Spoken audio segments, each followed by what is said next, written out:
Salutations et bonnes conditions d'écoute à toutes et à tous. Mesdames et messieurs, j'ai le réel plaisir de vous présenter cette édition du journal qui vous est réalisée par Hervé Ménin. Début des activités pour la semaine de sensibilisation de la deuxième phase de la campagne de vaccination contre la COVID-19, c'est jeudi 13 octobre 2022 au cours de cette cérémonie organisée au centre de jeunes de Mikondo, quartier Ngadi. 93 personnes se sont fait vacciner et séance tenante. Roger Missamou pour les reportages.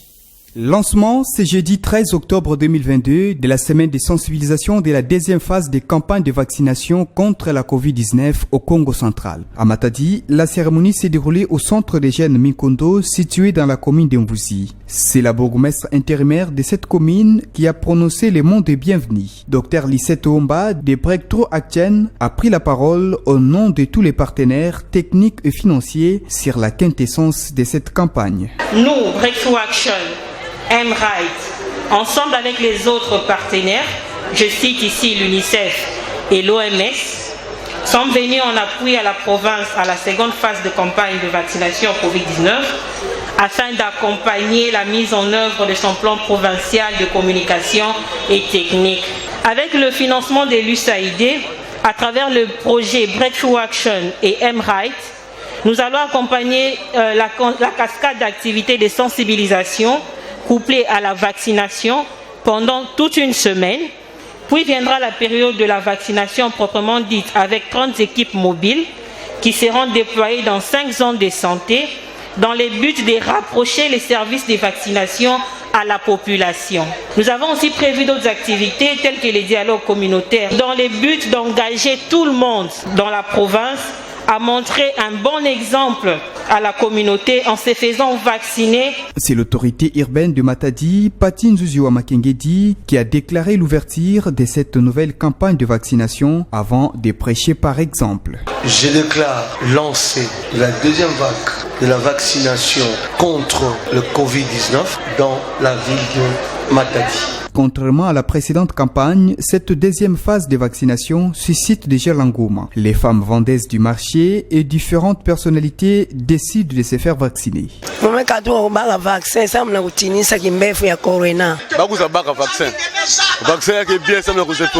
Les vaccinateurs de leur côté rappellent les consignes aux personnes nouvellement vaccinées. À toute personne vaccinée, de prendre un petit moment de repos pour que nous puissions l'observer. Et puis dès qu'il arrive à la maison, en cas de douleur ou fièvre, de prendre 2 comprimés de paracétamol. Nous avons 2 types de vaccins, nous avons le Sinovac et le Johnson.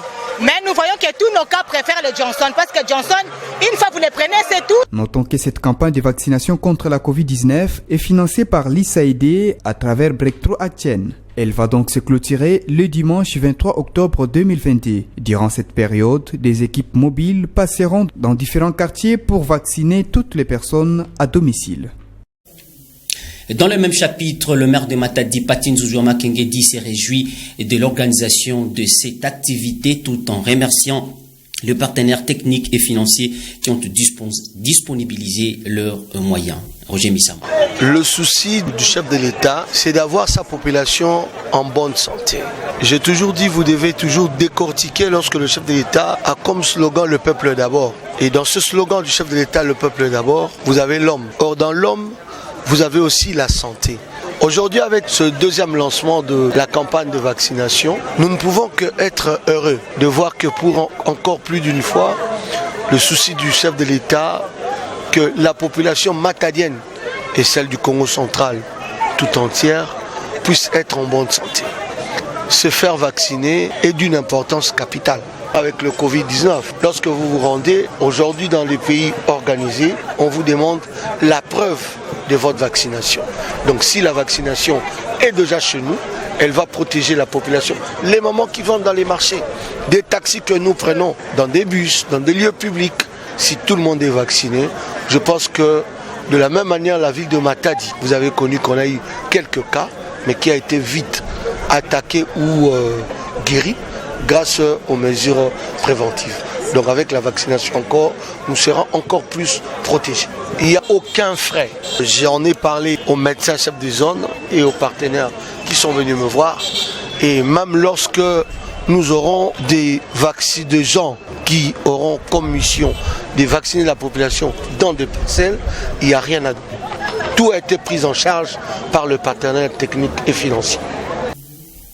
Rendons-nous à Tchéla, chef-lieu du territoire qui porte le même nom, où la coordination de la société civile a initié une formation des renforcements des capacités des acteurs de cette organisation sur différentes matières. Élément de notre correspondant Patrick Matoko, rendu par Glodino Lucano.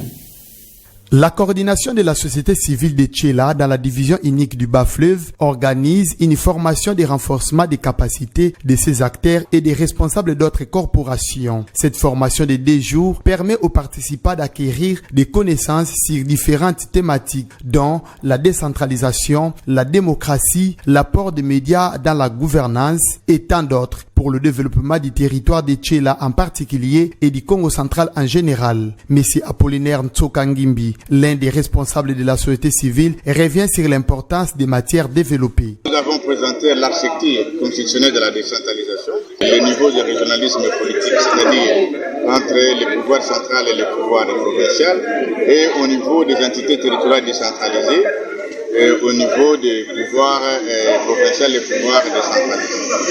Nous avons dit qui est une entité territoriale décentralisée.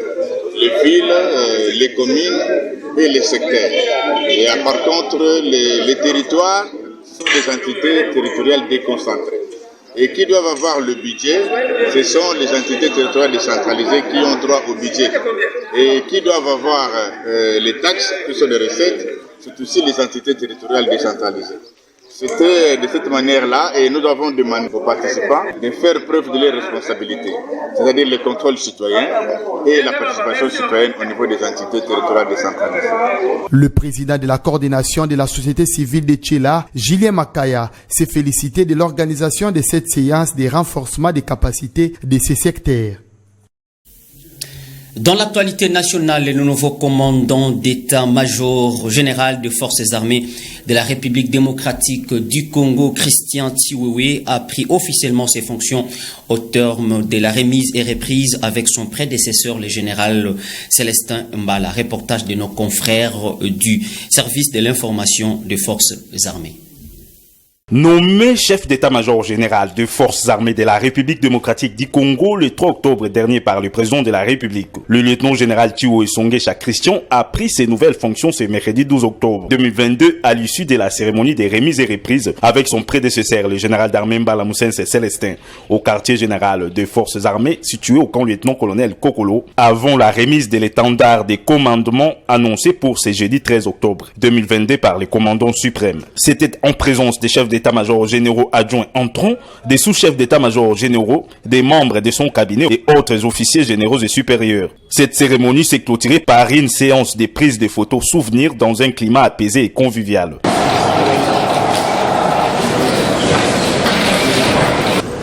Allez, la presse.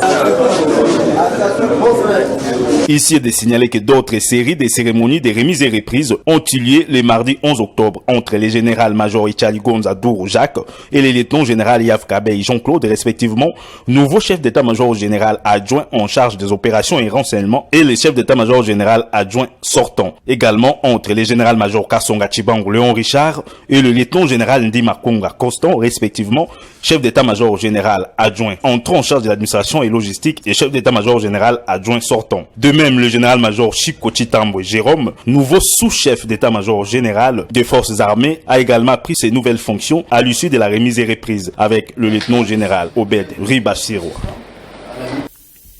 Dans la province du Nord Kivu, une équipe de médecins congolais ont réussi à séparer 2 bébés et siamoises. Cette opération exécutée avec succès est la première à l'est du pays et la 3e sur l'ensemble de la République démocratique du Congo. Reportage à Goma avec notre correspondant Daniel Michombero.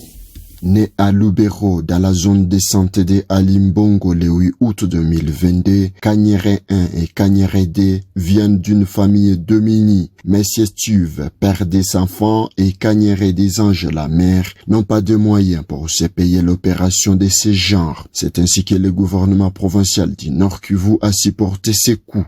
Pour la famille, il s'agit d'un véritable ouf de soulagement. Je ne sais plus quoi dire de plus. Je remercie infiniment tous les docteurs qui ont séparé mes enfants. Que Dieu les bénisse. Quelques minutes après l'opération, les chefs de l'équipe se félicitaient du fait que, pour la première fois, l'Est de la RDC a réussi une opération de siamoise. On a séparé le bébé siamoise aujourd'hui. Le bébé était collé par le foie avec une interface qui était là. Nous avons fait une séparation sans hémorragie et nous avons fermé. Nous glorifions l'Éternel pour ces moments de notre vie. Nous sommes très très contents avec toute l'équipe de la chirurgie de l'hôpital provincial. Nous avons rendu visite à ces deux filles au 8e jour de l'opération. Ces deux enfants se portent à merveille. Les enfants sont juristes post-opératoire. Ils vont bien, il n'y a pas de soucis.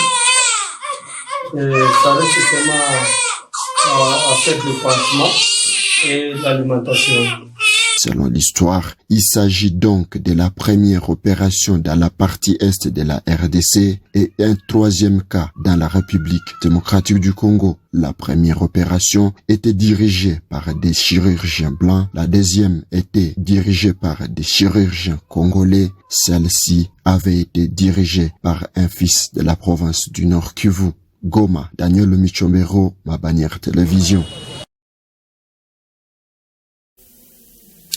En sport, différentes villes de la République démocratique du Congo ont accueilli plusieurs rencontres du championnat national de football d'élite pour les comptes de la 10e journée. C'est mercredi 12 octobre 2022. L'entente de la 18e édition de la Lina Foot est bien bénéfique pour quelques équipes rivanciales.